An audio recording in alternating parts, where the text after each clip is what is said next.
उम्र बस अभी 15 साल ही थी कि सर पर से बाप ने अपना साया ही उठा लिया था। अब यह तो किसी के हाथ में नहीं होता। अब मालिक को जो मंजूर होता है होता तो वही है। यह घटना 15 साल के लड़के आकाश की है, जो कि एक गांव में अपने माता पिता और बहन के साथ रहा करता था। आकाश शुरू में ही पढ़ाई में काफ़ी होशियार था और काफ़ी ही इसकी सराहना होती थी, क्योंकि पढ़ाई में अव्वल आना जिसकी वजह से यह सभी बच्चों में फेमस भी था। और पूरे स्कूल में जब भी कोई प्रतियोगिता होती कि तो आकाश ट्रॉफी भी ज़रूर जीत के लाता। साथ संगत जी, साखी को पूरा सुनने से पहले आप लोगों से विनती है कि वीडियो को अंत तक देखिएगा और वीडियो को लाइक करना और चैनल को सब्सक्राइब करना ना भूलें। इससे हमारे छोटे से चैनल को आप लोगों का सपोर्ट मिलेगा। तो साथ संगत जी, आकाश तो शुरू से ही चाहे वह खेलने में हो या फिर पढ़ाई में काफ़ी ही अव्वल नंबर पर आता था।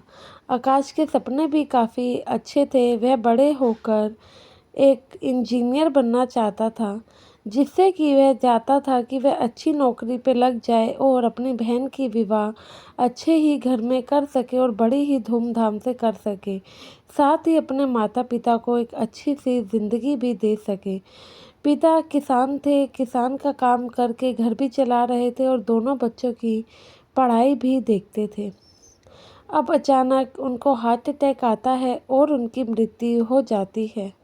मृत्यु के बाद उस घर में ऐसा कोई भी नहीं था जो बाहर जाकर कमाकर ला सके, जिससे कि सारी जिम्मेवारी आकाश के ऊपर आ जाती है। आकाश काफ़ी ही मतलब कि यह सुन के कि अब उसे पढ़ाई छोड़ के बाहर नौकरी पर जाना पड़ेगा, यह सब चीज़ों ने तो उसके दिमाग में मानो कि घर ही कर लिया था।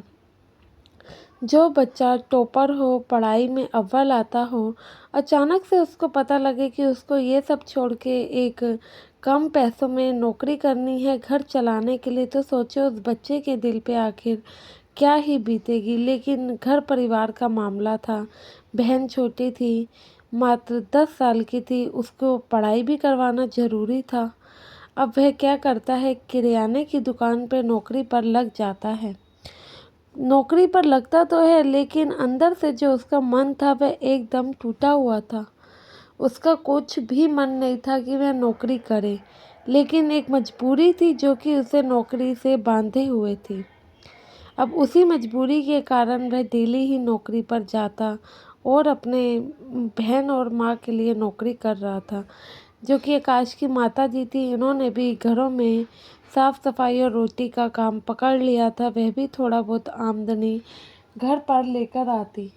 तो साथ संगत जी, इसी बीच जो कि आकाश की माता जी थी, पूरा परिवार सत्संग ही था। तो आकाश की माता जी डेली सुबह अमृत वेले में सिमरन पर बैठा करती। अब आकाश की हालत ऐसी थी कि वह अंदर ही अंदर झंझोड़ रहा था, जिसकी वजह से उसके अंदर गुस्सा भर गया था। जब उसकी माँ सिमरन पर बैठती तो वह उन पर भी उस चीज़ के लिए गुस्सा करता कि क्या ही आपके परमात्मा ने आज तक हमें दे दिया। इतना अच्छा सब कुछ चल रहा था। अगर पिताजी होते तो मैं अपनी पढ़ाई पूरी करके एक अच्छी सी नौकरी हासिल कर पाता, लेकिन आपके परमात्मा ने तो हमसे सब कुछ छीन लिया। अब मैं अच्छी पढ़ाई और नौकरी नहीं कर पाऊँगा तो क्या हमारा घर कभी भी आगे बढ़ पाएगा। अब मैं भी ज़िंदगी भर ये सस्ती सी ही नौकरी करता रह जाऊंगा। और भी ऐसे अपशब्द वह माँ को सुनाता है।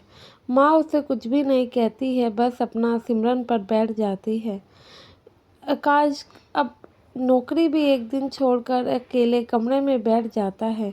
किसी से बात ना करना, किसी से कुछ ना बोलना अब उसका मतलब कि दिनचर्या बन गया था, और जिस वजह से वह अंदर ही अंदर गुस्सैल होता जा रहा था। माँ एक दिन उसके पास खाने की थाली लेकर आती है, वह भी फेंक देता है। पर माँ हार नहीं मानती है, उसके पास रुकती है, बैठती है और सर पर हाथ फेरती है। बेटा, तू आखिर क्यों इतना गुस्सा है, क्यों इतना नाराज़ है।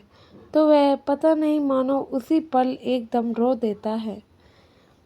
और कहता है कि मैं कुछ करना चाहता था लेकिन हालात ऐसे हो गए, इसलिए मैं अपने आप से नाराज़ हूँ। मेरे को कुछ आगे जीवन में दिखता ही नहीं है, सिर्फ अंधेरा ही अंधेरा मुझे दिखाई देता है।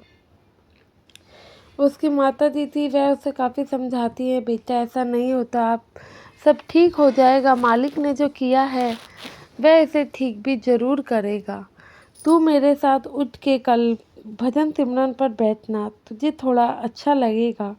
वह माँ की बात मान लेता है, भजन सिमरन पर बैठता है। पहले तो उसे कुछ भी नहीं दिखाई देता है, मतलब कि कुछ भी एहसास नहीं होता है, बस दिखावे के लिए बैठ जाता है। लेकिन 2 से 3 दिन बैठने के बाद मानो कि एक अंदर से एक उसे शांति मिल रही थी। धीरे धीरे जो सुकून उसे मिलता है उससे मतलब कि उसके जीवन में बदलाव आने लगता है। बस राधा स्वामी का ही नाम जपता रहता है। फिर माँ की जिद करने पर वहाँ पे सत्संग भी चले जाता है। सत्संग जाता है, वहाँ लोगों से मिलता है, अपने जैसे कई लोगों से मिलता है जो कि उसी की उम्र के सेवादार होते हैं। देखकर काफ़ी प्रभावित होता है। अब मानो कि उसके अंदर क्या ही था या परमात्मा उसे बुलाना चाहते थे, वह भी सेवा करने लग जाता है। अब उसने सेवा पर जाना, सत्संग पर जाना शुरू कर दिया था। तो सेवा और सत्संग पर तो जाता ही था। एक दिन जो कि जत्थेदार जी से इसकी बात हुई। जत्थेदार जी एक स्कूल के प्रिंसिपल थे और वहाँ पे उन्हें अपने साथ में एक क्लर्क की मतलब की ज़रूरत थी। तो यह भाई भी नौकरी की तलाश में भटक ही रहा होता है। इतने में प्रिंसिपल इसे मिलते हैं, तो वह सेवा में बातचीत चल ही रही होती है, तो यह भी अपनी बात बता देता है। तो वह जो कि प्रिंसिपल साहब जो कि जत्थेदार जी थे, वह इन्हें कहते हैं, मतलब एड्रेस देते हैं, अगले दिन इन्हें इंटरव्यू के लिए बुलाते हैं। लड़का सारी चीज़ें सच बता देता है, तो वह इन्हें नौकरी भी दे देते हैं। अब सेवादार मानो अगर उन्हें किसी की मदद करने का मौका मिले और वह कर सकते हैं तो वह ज़रूर करते हैं। अब आकाश को जत्थेदार उफ प्रिंसिपल की तरफ से नौकरी तो मिल ही गई थी। साथ में उन्होंने फैसला किया कि वे आकाश को आगे की पढ़ाई पूरी करवाएंगे। तो वे आकाश को आगे की पढ़ाई करने में हेल्प करते हैं। जो भी वह करना चाहता था उसके लिए समय और जो भी पैसे लगते थे वह प्रिंसिपल और मतलब कि जत्थेदार भाई दिया करते थे। जत्थेदार भाई को अब इसकी सारी सिचुएशन पता लग गई थी, तो वह भी चाहते थे और देखते थे कि इस लड़के में एक उमंग है, वह ये बहुत आगे तक जा सकता है, तो वह इसकी मदद करते थे। और अगर हमारी वजह से किसी का भला हो जाए तो इससे बेहतर क्या हो सकता है। और हुआ वही जो कि आकाश से जो उम्मीदें थी, आकाश उसी पर खरा उतरता है। आकाश पढ़ाई में अव्वल आकर एक बेहतरीन नौकरी पा लेता है, जिसमें उसकी तनख्वाह अब मतलब इतनी अच्छी होती है कि वह घर बार चला के काफ़ी पैसे बचा लिया करता था। अब वह इन सब का शुक्राना करने सत्संग बाबा जी के पास और जत्थेदार जी के पास जाता है। दोनों के आगे हाथ जोड़कर पैरों में गिर जाता है, कहता है अगर आप नहीं होते तो मेरे जीवन को नई दशा नहीं मिलती। आपने तो मेरे अंधेरे भरे जीवन को एक नया सवेरा दिया है। मैं आपका शुक्राना कैसे करूं, यह तो मैं लफ्ज़ों में कह ही नहीं सकता। तो फिर जत्थेदार कहते हैं कि भाई जो किया उस सद्गुरु ने किया है। सद्गुरु कभी भी किसी को अकेला नहीं छोड़ते। अगर आप पीछे हो रहे हैं तो यकीन मानिएगा बहुत आगे तक आप जाने वाले हैं, इसलिए आपको पीछे रखा है। अंधेरा आता है तो अंधेरे के बाद सवेरा भी उन गुरु का ही काम है लाना। तो साथ संगत जी, ऐसे ही आकाश की तरह कई लोग हैं जो कि हार मान के बैठ जाते हैं, लेकिन उस समय अगर हम गुरु को याद रखें, गुरु हमसे बेहतर जानते हैं कि हमारे लिए क्या सही है। आशा है वीडियो अच्छी लगी होगी, लाइक कमेंट करना नहीं भूलेंगे और संगत के अपने इस चैनल को सब्सक्राइब नहीं किया है तो ज़रूर करें।